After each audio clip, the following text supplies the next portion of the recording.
Pernah nggak sih kamu merasa dicap buruk karena sesuatu yang nggak kamu lakukan? Atau ada orang yang percaya sama cerita nggak bener tentang kamu?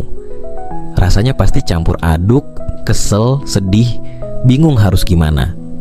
Tapi tenang, ini bukan akhir dari segalanya. Nama baik yang sempat tercoreng itu masih bisa dibersihkan kok. Cuman, ya, memang butuh usaha dan kesabaran. Yuk, aku kasih tahu gimana caranya. Pertama-tama, penting banget untuk tetap tenang.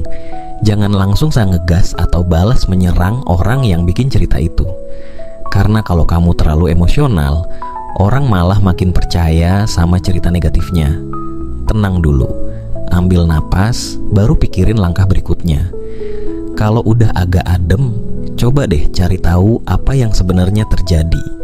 Dari mana asal cerita itu? Kalau kamu tahu siapa yang nyebarin atau apa penyebabnya, kamu bisa mulai klarifikasi.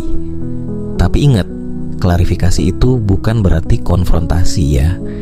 Ngobrol baik-baik aja dan tunjukkan bukti kalau memang kamu nggak salah. Kadang masalah kayak gini nggak cukup selesai cuma lewat omongan.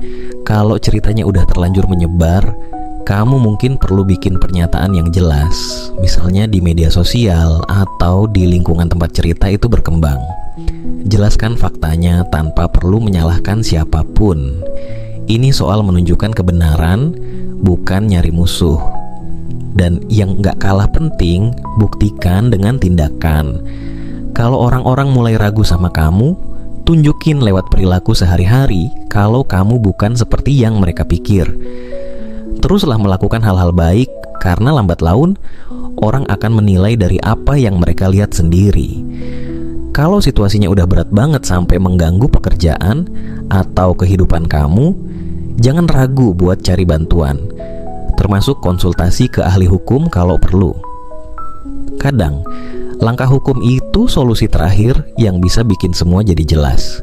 Intinya, jangan terjebak di rasa dendam atau malu. Semua orang pasti pernah salah paham sama orang lain, dan semua itu bisa diperbaiki.